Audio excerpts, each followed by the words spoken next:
कोई भी private school चाहे कितना भी बड़ा और महंगा हो, उसमें आपके बच्चे का एडमिशन होगा ही होगा। ये हम नहीं कहते, ये राइट टू एजुकेशन एक्ट कहता है।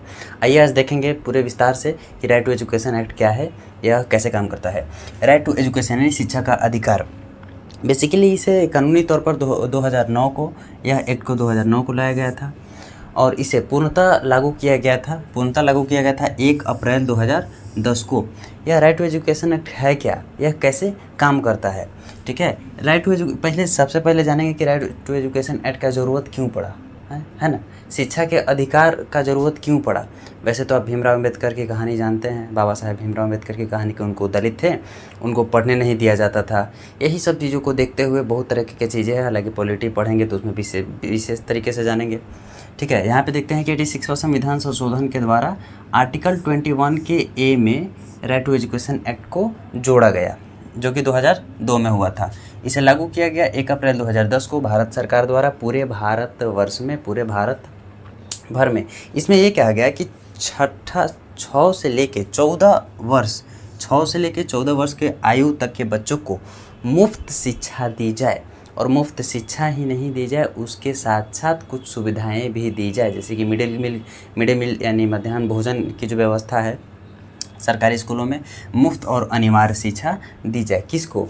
भारत के बच्चों को, जो कि पढ़ाई से जो वंचित रह जाते हैं पैसों के कारण या फिर और चीज़ों के कारण। राइट टू एजुकेशन एक्ट की कुछ मुख्य बातों पर हम ध्यान देते हैं कि बिना किसी फीस के स्कूलों में पढ़ने का अधिकार दिया जाए।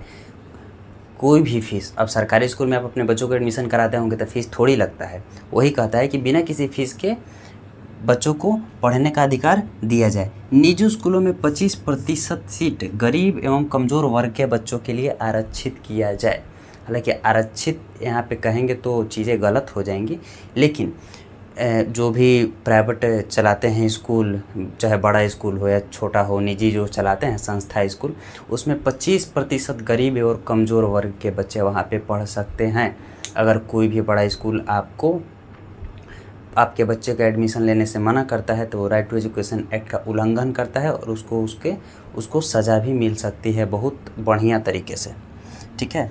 इसकी बुनियादी कुछ सुविधाएं पर हम डालेंगे कि अगर राइट टू एजुकेशन एक्ट में कुछ बुनियादी सुविधाएं दी गई है शिक्षा के साथ साथ। बुनियादी सुविधाएं क्या है?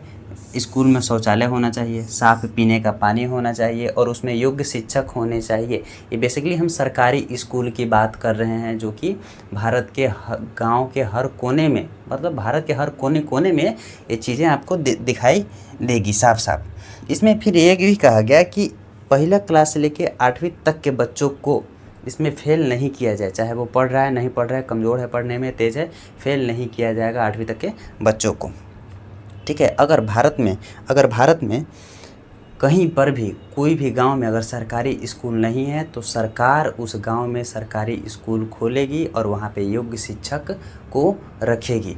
टू एजुकेशन एक्ट हमारा यही कहता है कि हर समाज के लोग को शिक्षा मिले, हर तबके के लोगों को शिक्षा मिले, चाहे वो गरीब है या अमीर है। तो राइट टू एजुकेशन एक्ट के बारे में बस इतना ही जानकारी था। वीडियो कैसा लगा कमेंट करके ज़रूर बताइएगा। बाकी के लिए धन्यवाद।